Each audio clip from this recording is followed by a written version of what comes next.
Hey, bonjour tout le monde, j'espère que vous allez bien, merci d'être toujours aussi nombreux à suivre la chaîne Xavki.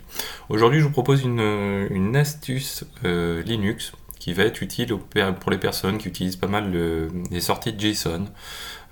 Donc ça on le fait souvent, par exemple en ce moment avec Elasticsearch, mais aussi avec pas mal d'outils maintenant quand on interroge des API, le retour se fait en format JSON.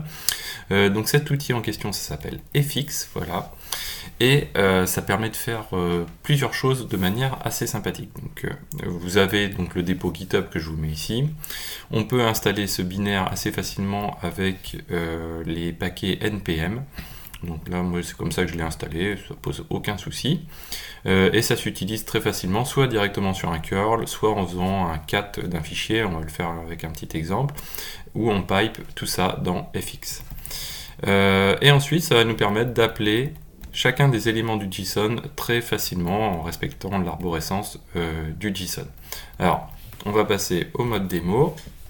Donc pour l'installation, moi j'ai installé d'abord npm et ensuite j'ai fait un sudo npm install-g de fx. Voilà.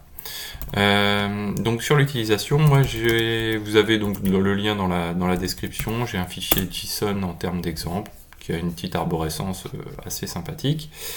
Ça permet de faire quelques tests, donc je fais un cat de mon fichier JSON. Jusque là, j'ai un JSON qui sort. Il est pas trop mal formé quand on fait du Elasticsearch ou autre. Effectivement, ça sort pas comme ça.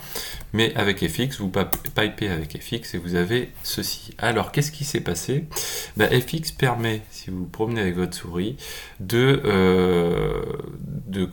regrouper les blocs et de les rendre déroulants. Donc ici vous avez trois petits points, vous cliquez sur les trois petits points et vous avez le premier niveau qui déroule, ensuite vous cliquez sur les trois petits points, vous avez un autre niveau qui déroule, etc. etc. Donc déjà rien que pour ça, je trouve ça assez sympathique parce que ça permet vraiment d'éviter de tout prendre dans la tronche, comme dirait l'autre, et de pouvoir naviguer assez facilement dans le fichier JSON.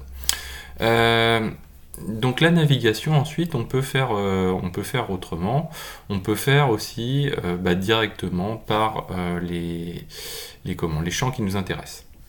Donc nous par exemple on va dire premier champ je veux avoir uniquement le glossary title.